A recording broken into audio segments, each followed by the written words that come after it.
So Team of the Year event ends and PlayStation decides we're going to end too. PSN goes down for nearly 24 hours, so I was not able to get in and finally able to get back on. Four Nations Face-Off event has kicked off. Hopefully all you on PlayStation are able to get in now as well. But yeah, we got a video to record, so without further ado, welcome back to the Jackpot Road to Glory. The Four Nations event is kicking off with some incredible MSP cards, all rated 91 overall, representing the Four Nations a part of the event. USA gets Charlie McAvoy, Mika Zibanejad for Sweden, Mikko Rantanen for Finland, and of course, Brad Marchand, the Rat, Tony Sauce himself, gets for Canada. Congratulations on getting two Bruins MSPs, man. I know you've been talking about wanting a new Brad Marchand card, so you finally got one there. But taking a look at these cards, 91 Charlie McAvoy, this card is incredible. With two-way forward and agility boost, which low-key is a very underrated boost on him with having elite edges, and he has gold shutdown as his zone ability. This, in my opinion, is one of the best MSPs of this whole event. If you do not have, say, ASP's fantasy card, Colin Parayko's fantasy card, one of the stronger right-handed defensemen, Team of the Year, Makar, if you don't have one of those cards, this is a great card to gun after in this event with 91 speed, 91 excel, goes up to 95 agility, 93 balance, and 92 endurance, which is absolutely huge in this year's game because endurance has just been absolutely brutal. But a really well-balanced shot, really well-balanced hands, decent checking stats. However, I would have loved 90 durability and aggression to go with the 90 strength. And of course, incredible defensive stats with the two-way defensive boost on him. Finland's Mikko Rantanen, 6'4", 215 with playmaking boost and sniper forward, as well as having unstoppable force and gold snipe. This is a very solid card. Unstoppable force on 6'4", 215 is a very nice to get, but the 94 speed, 93 excel with the potential boost of a 98 agility along with 90 endurance on this card is fantastic. He does have 90 strength as well as 87 durability, like we saw with the McAvoy. I would, again, love that to be a 90. However, like I said, great shot, especially with having snipe and the sniper forward, incredible hands, and 90 face-offs, so you could always throw him in the center if you need to. Then we have Brad Marchand, 5'9", 176. He does come with gold unstoppable force as well as checking boost and two-way forward. So kind of clutch there. And close quarters is a good one for him as his shot is a little bit weak. However, you can get him up close and personal as Brad Marchand does like to get with a lot of players in the league. Is definitely nice. And with the two-way forward boost activated, he does also reach 90 endurance. However, it would have been really nice to see that kind of boost him to 92. So kind of a misfire there. But nonetheless, it's great for Brad Marchand to finally get a card. He's definitely deserved one. And this card just looks, honestly, very well balanced. Incredible defensive stats on him. 94 strength, 93 aggression. You got to love it if you're a Marchand fan. So, yeah, very nice card here indeed. And speaking of Zibanejad, coming in here with a second MSP of the year. Oh, no, that was Vincent Trocheck that had the Rangers one. Excuse me, apologies there. But Mika Zibanejad with his MSP, two-way forward, and deking boost, which I feel like is useless on this card. He's a base, 95 average on the hands. With the boost, I guess he's kind of more of a base 97-ish. I don't know. I just feel like it's kind of a waste. Something like a sniper forward or something probably would have been something good there, or like a power shooting boost would be kind of a cool one, or pinpoint shooting for like accuracy. I don't know, something with shooting, just because his shooting's kind of bland. 91 slap, 92 wrist. It's a very average card. He does get that 90 endurance boost with two-way forward, but 91 face-offs. He can play center. Right-handed player, pretty decent. And we also got new fantasy cards. So the fantasy cards come back for the Four Nations event. However, be very careful if you make one of these. They have to get 9 goals, as it's only a +1 overall upgrade per each goal scored. So that means that Patrik Laine is going to need 3 hat tricks off the power play. Yeah, I feel like he's probably the best one here, him or Elias Pettersson. Don't get me wrong, Gensel and Marner can definitely put pucks in the back of the net, and I have an inkling that they probably will all the ones here probably at least get a goal. However, Marner is more of a puck mover, so is kind of Elias Pettersson, but he'll have more chances with Sweden not having as many star players as USA and Canada do. And of course, Finland, like I mentioned, Patrik Laine on the power play is an absolute must. And I don't know if he's first line; he might be second line, but second Laine. But nonetheless, very interesting cards, and they're also incredibly expensive. Now, taking a look at their sets, if you are to build them, 15 collectibles for each one, which at the current cost of the collectibles is insane. However, 6 collectibles will get you a B&D. Now, if you build the collectibles, 7 83s are needed for just one collectible. Again, you need 6 for a B&D or 15 for selecting the player of your choice. 5 85s gives you 2 collectibles, and then that means For 3 collectibles, it's going to be 387. So, of course, we saw the cost of all those cards sky to the moon, like Dogecoin, as Team of the Year, gave us 83s, 85s, and 87s for, kind of overall trade-ins.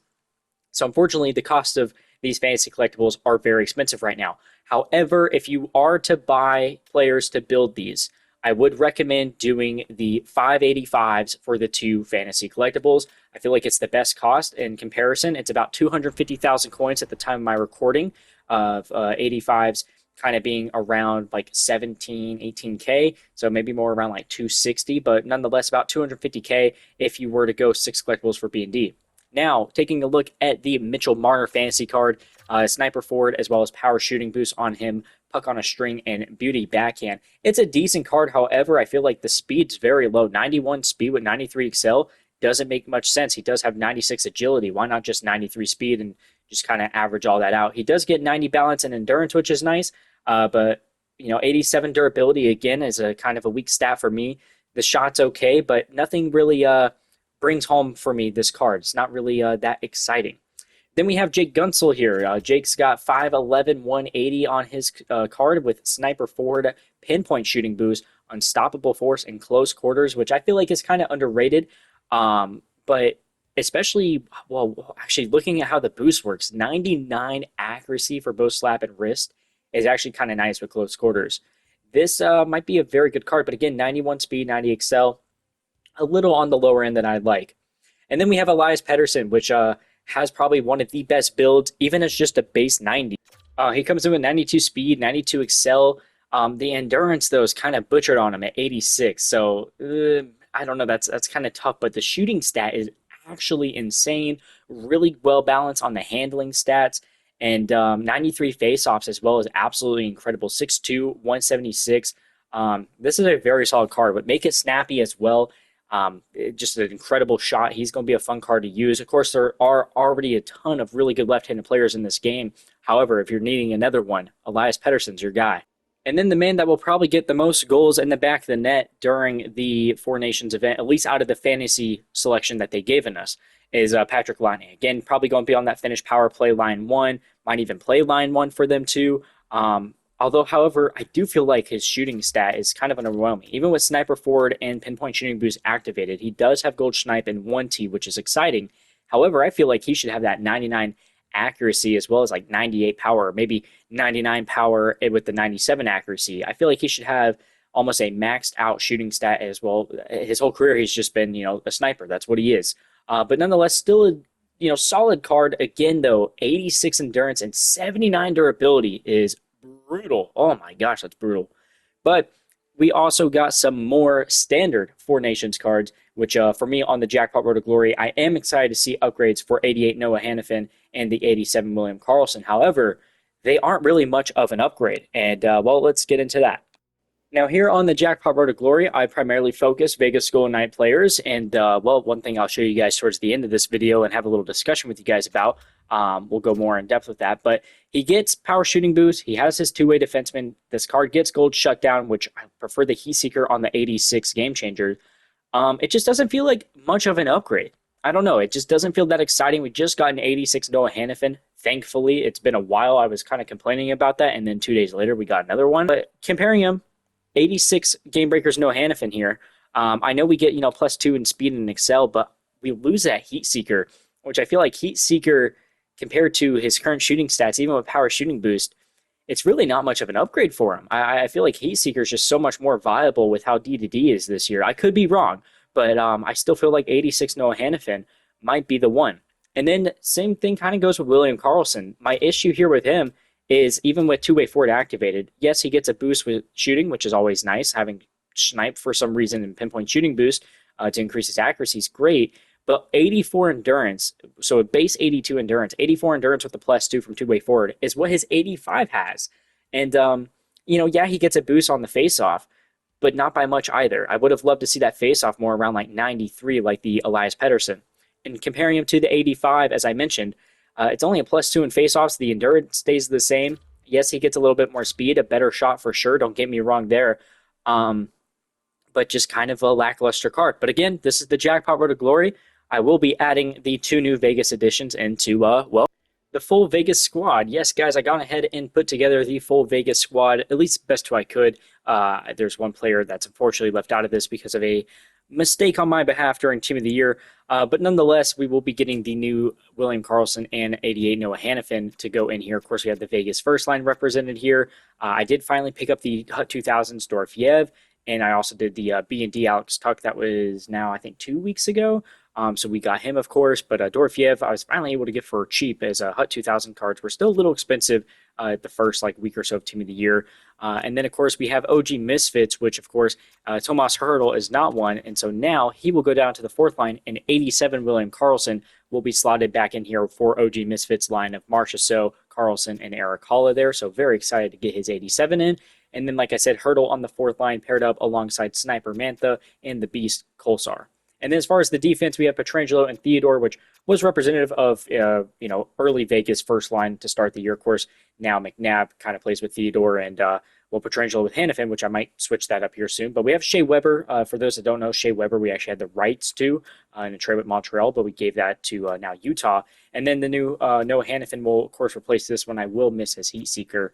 But my big blunder is no more 83 Derek Englund. I guess I accidentally traded him in during Team of the Year, just not realizing it, trading in 83s for 85s, as I'm sure I'm not the only one that accidentally got rid of a card that they plan to still keep for a while. So, I decided to just throw on a random PWHLer that had defensive defenseman. So, yeah, that's my...